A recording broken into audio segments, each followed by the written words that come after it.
Now I really love these filters. These are the Aquael Versamax. Now you can just hang them on the back or the side of your aquarium, and all that protrudes into your aquarium is a single little uplift pipe, which is very easy to conceal. Now they come in 4 sizes. We've got the mini, which is for up to 40 liters. We've got the number 1, which is up to 100 liters.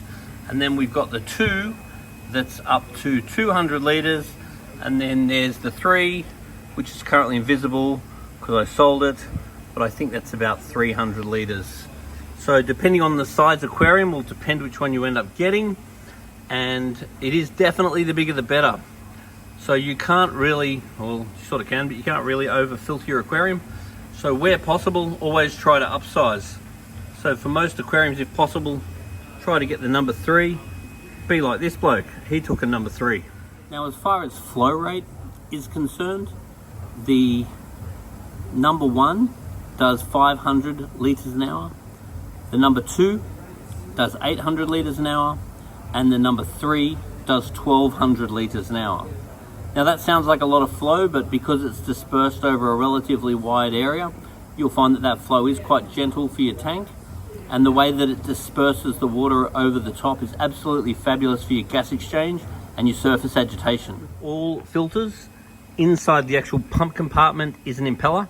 So you want to give that a clean every now and then. So pull it out, give the impeller a clean, and give the housing a clean.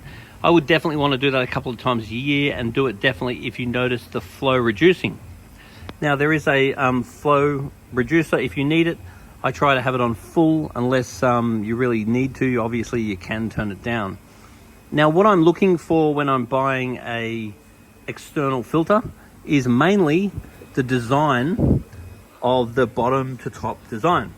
So what's happening here is the water is coming up through the inlet pipe and it's getting dispersed across the bottom of the filter. Now these filters have got these wonderful little baskets, and in those baskets you can put anything you want. So you can upgrade the filter, like putting a turbo in the filter. You could put polyfilter in there, and you can put marine pure in there. Now it comes with a sponge, but it's very easy to upgrade these filters just by pulling the sponge out or cutting the sponge. You could cut the sponge for some polyfilter, and that would be a perfect way of scrubbing your aquarium, because a polyfilter will adsorb and absorb anything impure out of the water. Or you can cut the sponge for marine pure, or potentially both. You could put marine pure on the bottom, some sponge, and then some polyfilter as you wish. So these are a very versatile filter.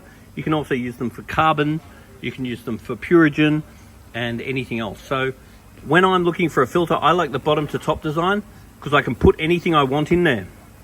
I don't want the back to front design because then I am limited by cartridges and there's a lot more wasted space in the filter. Filters are super easy to install. You just hang it on the back and fill it up with water from the aquarium and then turn it on. It'll take a while to start, then the water will come out. Now in saying that, it's also very easy to clean because all you do is lift the lid up, pull out the little baskets, clean the media or replace the media.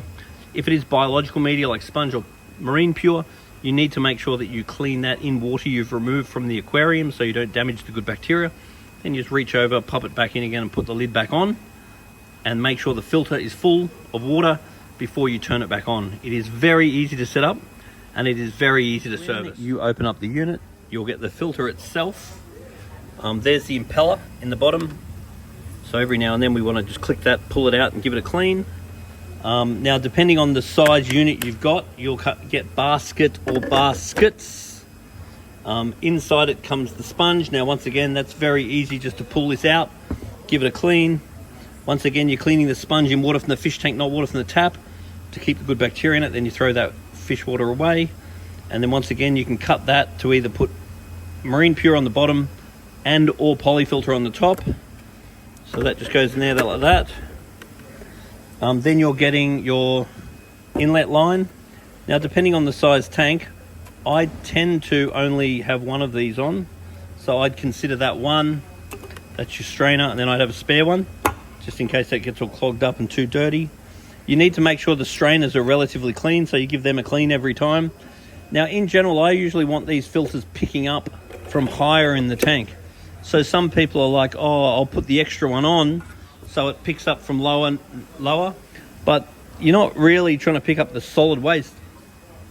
What you're actually trying to do is get the gases that dissolve into the water that are actually toxic for the fish. So you can whack that on top there, but I would not. I just use this one as a spare. Then we fill it up with water before we turn it on. And then beautiful, that sits on the back of the tank. The water comes out here. Then when it goes to clean, as I was saying before, we just take that off. We just literally pull this out. Pull out your containers that easily. Give it a clean. Whack it back on. They really, really are a very easy filter to clean. They're very easy to set up. They're very quiet and they're very good quality. Now, the other thing is that the parts are always available too. So with many brands, it's all good to buy the filter, but then if anything goes wrong, if you need an impeller, if you need anything, then you just can't get the parts.